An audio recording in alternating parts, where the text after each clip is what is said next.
మాది 10 ఏళ్ళు నేనే ముఖ్యమంత్రి ఉంటా, 10 ఏళ్ళు మాదే అధికారం ఉంటుందని ఏదైతే మాకు ఎదురు లేదు తిరుగులేదని మాట్లాడుతున్నటువంటి కాంగ్రెస్ పార్టీకి ఈ ఎన్నికల్లో మరొకసారి కాంగ్రెస్ పార్టీ అధికారంలోకి వచ్చినటువంటి జరిగినటువంటి 2 ఎన్నికల్లో కూడా కర్రు కాచి వాత పెట్టారు కాంగ్రెస్ పార్టీకి.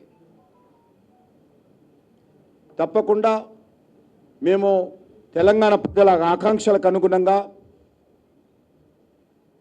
తెలంగాణ ప్రజల కోసం మేము ఉద్యమ బాట పడతాము.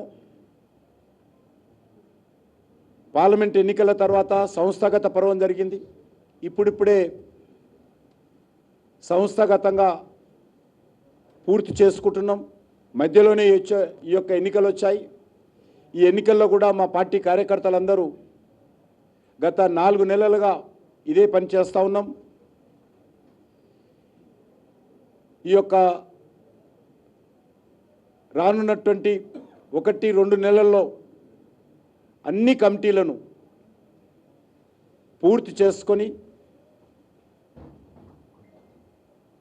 ఈరోజు రాష్ట్రంలో ఒక బలమైనటువంటి శక్తిగా ప్రజా సమస్యల మీద పోరాటం చేసే దిశలో ముందుకెళ్తాం. ముఖ్యంగా ఈరోజు ఉపాధ్యాయుల సమస్యల మీద ఈరోజు చాలా అసంతృప్తి ఉపాధ్యాయుల్లో ఉంది. ఉద్యోగస్తులు గురించి పట్టించుకున్నటువంటి పరిస్థితి లేదు. మా పార్టీలో శాసనసభలో కానీ శాసన మండలిలో కానీ మా పార్టీ తరఫున ఈ యొక్క ప్రజల సమస్యల మీద కానీ ప్రత్యేకంగా ఉపాధ్యాయుల ఉద్యోగస్తుల సమస్యలు, నిరుద్యోగ సమస్యలు, పట్టభద్రుల సమస్యల మీద, రైతాంగ సమస్యల మీద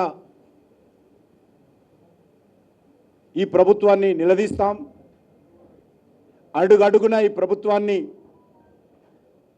మరి ప్రశ్నిస్తాం. తెలంగాణ సమాజం తరఫున, తెలంగాణ ప్రజల తరఫున ప్రభుత్వాన్ని అడుగడుగున ప్రశ్నించేటువంటి ప్రయత్నం చేస్తాం. ప్రజల గుండె చప్పుడు, తెలంగాణ ప్రజల గుండె చప్పుడు శాసనసభలోనూ శాసన మండలిలోనూ వినిపిస్తాం.